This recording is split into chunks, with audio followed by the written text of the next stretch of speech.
دوستو، جب ہم کوئی کاروباری لین دین کرتے ہیں، کیا ہم فوراً بغیر جانچ پڑتال کے، بغیر گفت و شنید کے، بغیر بزنس پرسن جس کے ساتھ ڈیل کرنے جا رہے ہیں ملے ہوئے پیسہ دے دیتے ہیں؟ نہیں نا. اسی طریقے سے فری لینسنگ از نو ایکسیپشن ایز ویل.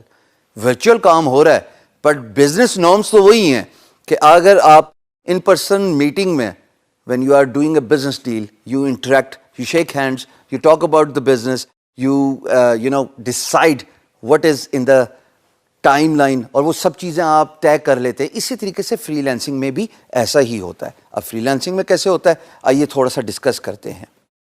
دیکھیے، فری لینسنگ میں جب آپ پروجیکٹ اسکوپ، پہلے تو آپ کے لیے پروجیکٹ ایوارڈ کروانا بہت ضروری ہے. اگر آپ نے پروجیکٹ ایوارڈ کرا لیا، یا اس سے پہلے والی ڈسکشن میں بھی بہت سارے فری لینسرز ایوارڈ کرنے سے پہلے بہت ساری جو کنفیوژنز ہوتی ہیں، جو مائل سٹونز ڈیلیوریبلز ہوتے ہیں، ان کو فگر آؤٹ کرا لیتے ہیں، ان کو طے کروا لیتے ہیں. آپ بھی ایسے ہی کیجئے کہ جب آپ کو پروجیکٹ کا پی ایم بھی کھل جائے، یعنی کہ میسج بورڈ کھل جائے، تو آپ امپلائر کے ساتھ سب سے پہلا کام یہ کیجئے کہ آپ پروجیکٹ کا سکوپ طے کیجئے. یقین جانیے میں نے مار کھا کے سیکھا ہے دوستو، 15 سال کی مار، پریشانیاں، پیسہ لوز کر کے سیکھا ہے کہ اگر آپ پروجیکٹ کا سکوپ انیشیلی ڈیفائن نہیں کرتے، آپ پروجیکٹ کے بیچ میں پیسہ لوز کرتے ہیں، اپنا ٹائم لوز کرتے ہیں، اور سب سے امپورٹنٹ بات، آپ امپلائر بھی لوز کرتے ہیں. ایک پوٹینشیل امپلائر جو آپ کو بعد میں بہت زیادہ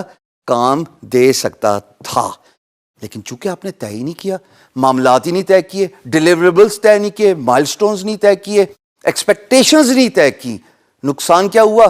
دونوں کا ٹائم کا ضیاع. پروجیکٹ سکوپ ہوتا کیا ہے دوستو؟ مثال کے طور پہ ایک ایگزامپل میں دیتا ہوں. ایک پروجیکٹ گرافک ڈیزائننگ ہے. کیونکہ میں گرافک ڈیزائنر ہوں، میں اپنے حساب سے بتاؤں گا. ظاہر ہے آپ کی جو بھی اسکل سیٹ ہے، آپ کی جو بھی ایکسپرٹیز ہے، آپ میری جو ایگزامپل ہے اس کو اپنے پروجیکٹ سکوپ میں ڈیفائن کر لیجیے گا. چلیے جی، لوگو ڈیولپمنٹ یا ڈیزائننگ، پرائس ہے $100. جب میں انیشل ڈسکشن کروں گا تو میں بتاؤں گا کہ جناب اتنا ٹائم مجھے لگے گا اس پروجیکٹ کو ختم کرنے میں.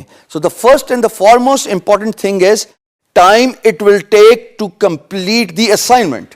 That is the first thing I need to decide with my employer.